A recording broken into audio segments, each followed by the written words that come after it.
Yes, student, I am Monica Soul from ME International School, Nayagaon. Today we will be doing the third chapter of Geography, Natural Vegetation and Wildlife Resources, Part 2. Yes, now we will be knowing about the forest fires. Now, forest fires क्या होते हैं? Forest fire is an uncontrollable fire occurring in nature. Sometimes the forest fire spreads over large area. कभी कभी आपने सुना होगा कि जंगल में आग लग जाती है. अब जो फॉरेस्ट में अगर आग लग जाए, it is uncontrollable. You can't control it immediately because बहुत ज़्यादा इतना फैला हुआ जंगल है, full forest it is. And अगर वहाँ पर फायर हो जाए, आग लग जाए, तो it is very very difficult to stop that fire. And ये resulting in a great destruction. बहुत ज़्यादा फ्लोरा एंड फौना को डिस्ट्रक्शन होता है. Animal life and plant life full spoil हो जाती है. पूरा वहाँ पर आपको थोड़े ही टाइम में क्या मिलेगा? Ash. It is converted to ash. सब कुछ खत्म हो जाता है. And forest fire is also called wild fire, brush fire, bush fire, grass fire etcetera. According to vegetation it damages. जैसे जितनी वो फायर की वो स्पीड होती है, मतलब कैसे स्प्रेड हुई है, उस पर डिपेंड करता है. उसी तरह से उनके नाम दिए गए हैं. And this is actually very uncontrollable thing to happen. कभी भी फॉरेस्ट में आग नहीं लगनी चाहिए. कॉजेज़ क्या हैं फॉरेस्ट में आग लगने के? नेचुरल कॉज होता है, कभी कभी लाइटनिंग होती है, जैसे बिजली गिर जाती है तब आग लग जाती है. Natural forest fires are usually cause due to lightning. ये लाइटनिंग यानी कि बिजली गिरने से. इन प्लेसेस वेयर लिटिल और no rain accompanies a stormy weather. और उस टाइप पर वहाँ पर अगर कोई बारिश नहीं हो और बहुत स्टॉर्मी वेदर है, तो वो immediately the fire will spread over there. Then man-made हमारी ह्यूमन बींग्स की गलती से भी कभी कभी फॉरेस्ट में आग लग सकती है. It is estimated that 9 out of 10 forest fires are caused by humans. देखो 9 out of 10 अपन की गलती से होता है. नेचर से तो कम है, अपने ह्यूमन बींग्स की गलती से ज़्यादा फायर आग लगती है फॉरेस्ट में. The most common cause of man made fire is the use of open flames and disposable barbecue grills. Barbecue जो अपन लोग जब पिकनिक मनाने जाते हैं और जब वहाँ पर अपन लोग कुकिंग करते हैं, और अगर वो गलती से अपन से वो कुछ हो गया वहाँ पर, तो वो तुरंत आग लग जाएगी. So that is very dangerous. Even a cigarette that is not properly extinguish. अगर सिगरेट कोई पी रहा है काम करते करते फॉरेस्ट में, और वो आप वहाँ पर फेंक दे, अगर उसको बुझाए नहीं और फेंक दे, तो तुरंत आग लग जाएगी. Line park from train. Sparks, जो ट्रेन से स्पार्क निकलता है, अगर वो जंगल के फॉरेस्ट के क्लोज ट्रेन जा रही है और स्पार्क निकल के, with that also fire can take place over there. Sparks edges from trimmers around roadways और sparks from tools and forestry machineries being used in the forest can cause fire. कोई भी forestry machine अगर use हो रही है without carefully using it, and it can cause fire in the forest. Effects, negative effect क्या है? देखो, forest fire causes loss of valuable forest resources like timber, destruction of landscape, extinction of many animals and plants and soil erosion. Natural है, जब forest में आग लग जाए तो आपको बहुत सारी चीज़ों का लॉस हो जाता है. एनिमल्स का लॉस हो जाएगा. ऐसे एनिमल्स जो एक्सटिंक्ट में हैं वो बिल्कुल ख़त्म हो जाएंगे. एक तो वो चीज़ है, प्लस आपकी जो वैल्यूएबल जो वुड आपको जहाँ से मिल रही है, जो इंपॉर्टेंट चीज़ें आपको वहाँ से मिल रही हैं, वो सारी चीज़ें नष्ट हो जाएंगी, ख़त्म हो जाएंगी. The smoke, ashes and residues on land and in air causes breathing problems. Many forest dwellers who are dependent on the forest products lose their means of livelihood. Breathing problems, smoke और ash से breathing problem हो जाती है, बीमारियाँ हो जाती हैं. और बहुत सारे लोग जो फॉरेस्ट के प्रोडक्ट से पे डिपेंडेंट हैं, उनका सबकी लाइवलीहुड पे बहुत बड़ा इफेक्ट होता है. पॉजिटिव इफेक्ट क्या है? Surprisingly forest fires also have some positive effect. ये तो बहुत सरप्राइजिंग है कि इसके पॉजिटिव इफेक्ट क्या हो सकता है. फॉरेस्ट में आग लगना, positive effect. They clear up the forest of dead and decayed matter and help to maintain a balance in the ecosystem by removing plants infested with pests and harmful insects. It clears build up vegetation and helps in germination of the seed. एक positive effect ये हो सकता है कि अगर forest में आग लग जाए तो बहुत सारी जो खराब प्लांट्स हैं, जो और प्लांट्स को खराब करें, कीड़े लग गए या कुछ और प्रॉब्लम आ गई, तो उसकी वजह से एक अच्छी बात हो जाती है कि वो क्लियर हो जाता है और फिर नए चीज़ डेवलप होगी, नई चीज़ ग्रो होगी, तो वो न्यू एकदम नई फॉरेस्ट आपको मिलेगी, फ्रेश प्लांट्स आपको ग्रो होकर मिलेंगे. So that is the positive effect of that. Now prevention and control of forest fire. अब इसको बचाओ कैसे? अपन आग लगने से फॉरेस्ट में कैसे बचा सकते हैं? We can prevent the occurrence of forest fires by being aware of causes of wildfire. Various steps to prevent a forest fire are. अब बहुत सारी चीज़ें हैं जिससे अपन ये फॉरेस्ट फायर को बचा सकते हैं. वो वाले पॉइंट्स क्या हैं? Always follow the laws governing burning of different kind of things और मटीरियल। हमेशा when you are going to the forest आपको पता होना चाहिए कि आपको किस तरह से वो यूज करनी चाहिए जिससे आप किसी मतलब वहाँ पे प्लांट्स को हार्म नहीं पहुँचा रहे, एनवायरनमेंट को हार्म नहीं पहुँचा रहे। अवॉइड बर्निंग गार्बेज वहाँ पर नेचुरली फॉरेस्ट एरिया के वहाँ पर जाके आप गार्बेज जलाओगे तो it is very dangerous and risky. When strong winds are blowing as wind accelerates and spread fire, burn garbage and campfires in controlled location where fire extinguishing equipments are also available। अब कहीं भी जाके अगर आप picnic मनाने जा रहे हैं, आप कैंप फायर कर रहे हैं, वहाँ पर अपन बारबेक्यू कर रहे हैं, जैसे अपन खाना बनाते हैं ओपन एरिया में जाके पिकनिक मनाते हैं, तो आप ऐसी जगह पे लेके जाइए जहाँ पर आप फायर एक्सटिंग्विशर्स हों और इमीडिएटली आप फायर को वहीं के वहीं स्टॉप कर दें, ना कि वो स्प्रेड हो विंड के जरिए या किसी भी तरीके से स्प्रेड नहीं होनी चाहिए। Avoid burning highly combustible things, educate people about how to prevent fire.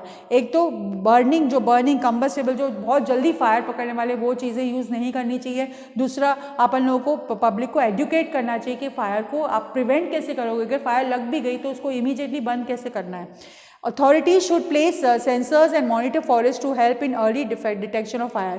और ऐसे लोगों को वहाँ पर प्लेस करना चाहिए जो इमीडिएटली जैसे अलार्म लगा दो या कुछ के फायर स्प्रेड होने वाली है इसको स्टॉप करने के लिए इमीडिएटली कुछ एक्शन ले, ऐसा कुछ वहाँ पर करना चाहिए। Lot of water and firefighting chemicals are needed to extinguish the vast fires that spread rapidly। अब इधर फॉरेस्ट की आग बुझाने के लिए आपको कितने सारे फायर एक्सटिंग्विशर्स और बहुत सारी चीज़ें लगेंगी। Sometimes aerial spray of water is necessary, कभी कभी तो हेलीकॉप्टर से भी they are spraying over the aerial spray करते हैं ताकि फायर को स्टॉप कर सकें। People living near the forest have to shifted to a safe place. जो फॉरेस्ट एरिया के पास रह रहे हैं उनको शिफ्ट करना पड़ता है immediately because their houses will be also burn ना।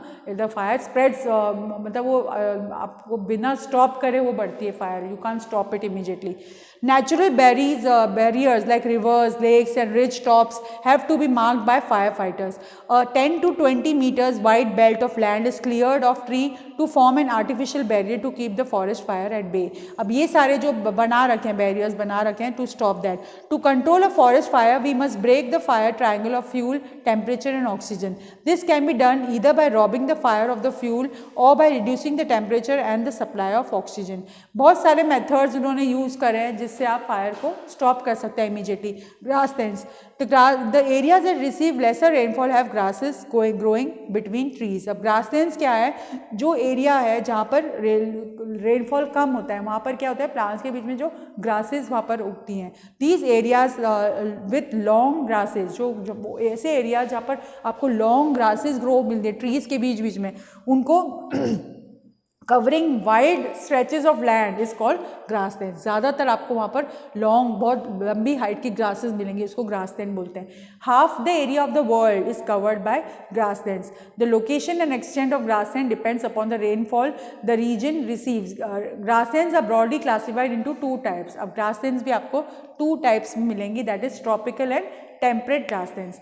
Tropical grasslands are found in the tropical zone on either side of the rainforest। They are extensively located in the continent of Africa, Sudan, Kenya, Uganda, Tanzania, Zambia, Zimbabwe, Angola, Niger, Mali and Chad, where they are called savanna। यहाँ जो इस area में जो आपको grassland मिलेंगे उसका नाम है savanna grassland. They are also found in northern Australia, Brazilian highlands and Guiana highlands. They have a dry season with some rainfall in summers. इधर का जो क्लाइमेट होता है वहाँ पर आपको ड्राई सीजन मिलेगा और रेनफॉल आपको समर्स में रेनफॉल मिलेगी। The landscape is dotted with tall and coarse grasses interspread with small trees and stunted thorny bushes। Elephant, giraffe, zebra, leopard are the popular wildlife found in these grasslands। इस area में आपको elephant, giraffe, zebra ये सारे animals आपको वहाँ पर देखने मिलेंगे। टेम्परेट ग्रासलैंड्स कहाँ पर है, 30 degree to 50 degree latitude both hemispheres, यहाँ पर आपको ये ग्रासलैंड मिलेगा। Rainfall is adequate here, hence these areas are treeless and varying height of grasses. इस एरिया में रेनफॉल आपको थोड़ा बहुत कम है, इसीलिए वहाँ पर आपको ज़्यादातर ग्रासलैंड मिलेंगे। मिलेंगे, वेरी हाइब्रिड ट्रीज नहीं मिलेंगे ज़्यादा. The temperature varies between -20 degree centigrade and winters to 21 degree centigrade in summers. These grasslands have short grasses with scattered trees like willow, alder and poplar. Prairie dog, coyote, kangaroo, ostrich and emu can be seen here. ये वाले जो animals आपको इधर देखने मिलेंगे.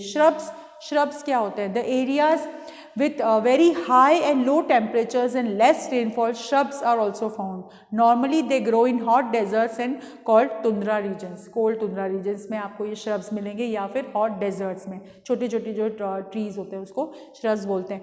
Desert vegetation are found in tropics and subtropics in the western margins of continent. ये Northern Africa, Sahara, South Africa, Kalahari, Chile and Atacama, North America, Sonoran, the Great Australian Desert, Australia, Thar Desert India में है.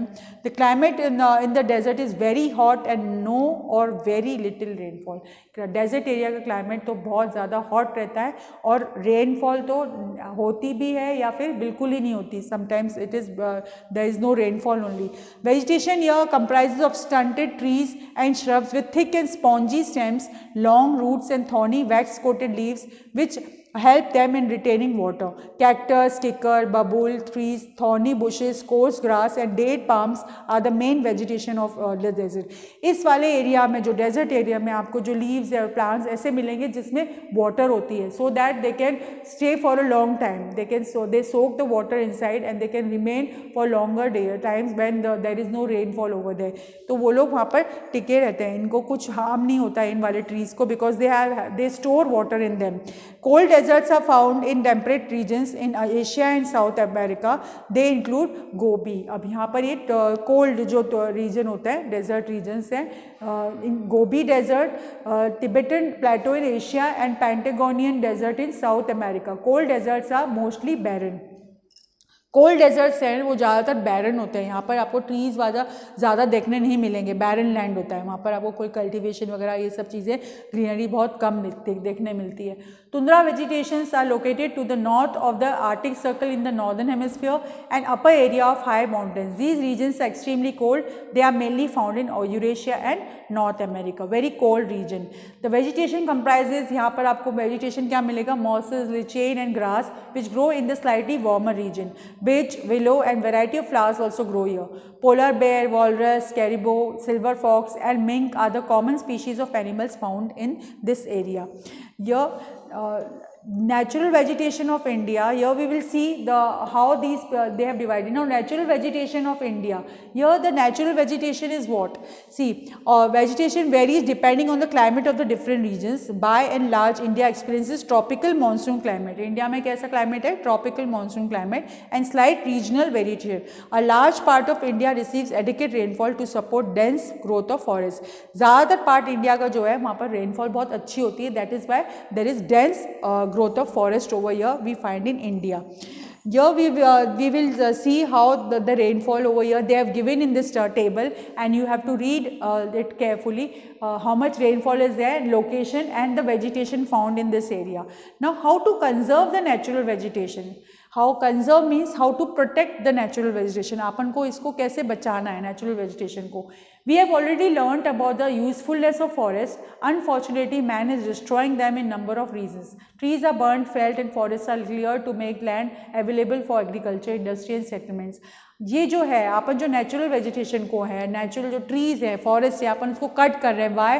For our greed, for our need. We are buildings बना रहे हैं, malls, industries, factories, mills, बहुत सारी चीज़ें अपन ऐसी बना देते हैं जिससे अपन लोग क्या कर रहे हैं, फॉरेस्ट को कट करके बना रहे हैं. But you should not do that. You should use the barren land in not do that ना. बट जो अपन जो फर्टाइल लैंड है, जो कल्टिवेटेड करने वाला लैंड है, that we are using for our greed and that is why we are destroying it. Overpopulation की वजह से that problem is we have to build, so because of the overpopulation and other natural factors like storms, forest fires, flood, droughts, insects and disease also destroy forests. This felling of trees and reduction of forest cover is called deforestation. इसका मतलब क्या होता है, अपन जो trees को जो cut कर रहे हैं और अपन उसको ख़त्म कर रहे हैं एक तरह से naturally भी and with because of the human being, that is called deforestation.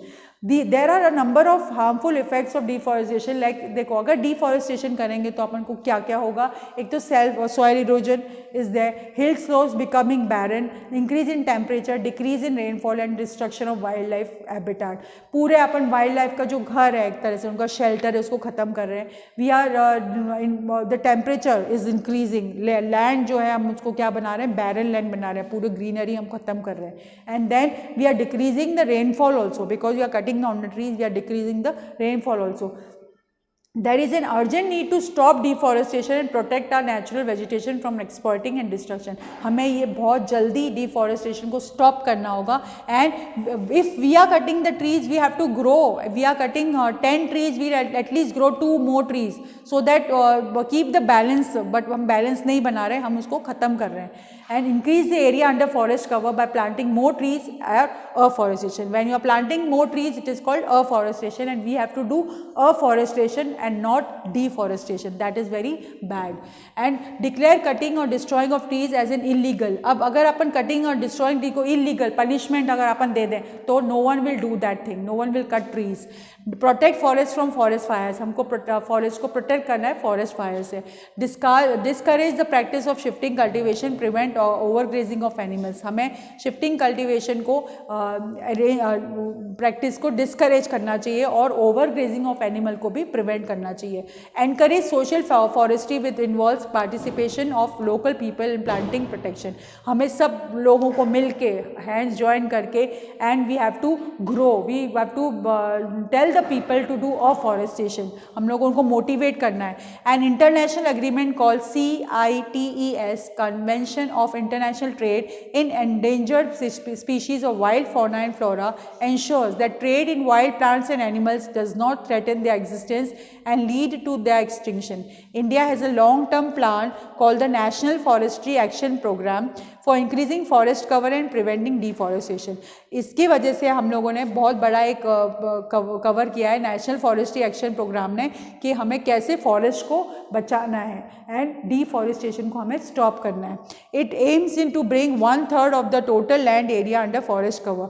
One Mahotsav is another program which is celebrated every year to encourage planting of trees. One Mahotsav के जरिए हम लोगों को मोटिवेट करते हैं कि that you have to plant more and more trees and stop deforestation, do afforestation. Distribution of wildlife. Now, how the wildlife is distributed? Wildlife refers to animals, birds, fishes and insects and are not domesticated. It is an important part of an ecosystem and their existence are very important to maintain the balance of the environment. Wildlife जो है वो domesticated नहीं है ना, domestic animals नहीं है, वो तो wildlife है, but इनकी भी necessity है because the ecosystem to maintain the balance of the ecosystem हमें wildlife की ज़रूरत होती है. There are million species of different animals in the world that live in the natural habitat providing the forests, grasslands and deserts. The type of wildlife in different regions depends on the type of natural vegetation. जैसा vegetation होगा natural vegetation और जैसा climate होगा वैसी wildlife आपको देखने मिलेगी and we have to protect them from the so that they are not at the extinct point, they are not disappearing. उनको disappear नहीं करना है, हमें उनको बचाना है. Africa has a very wide variety of wildlife. The tropical and equatorial forests of Africa are home to a number of animal species like lions, tigers, leopards, monkeys, jaguar, apes, snakes, crocodiles, elephants. See, thousands of species of birds and insects are also live in these forests. यहाँ पर आपको बहुत सारे wildlife मिलेगी. The savannas are the mostly inhabited by grass-eating animals like giraffe, zebra, deer and elephants. Flesh-eating animals like lions, tigers, leopards are also found in here. Camels, ostrich, rodents, reptiles and insects are found in the deserts. यहाँ पर आपको देखो कितनी variety of wildlife आपको Africa में देखने मिलती है. North America living in the warmer parts of Northern America are bisons, badgers, mosses, elks.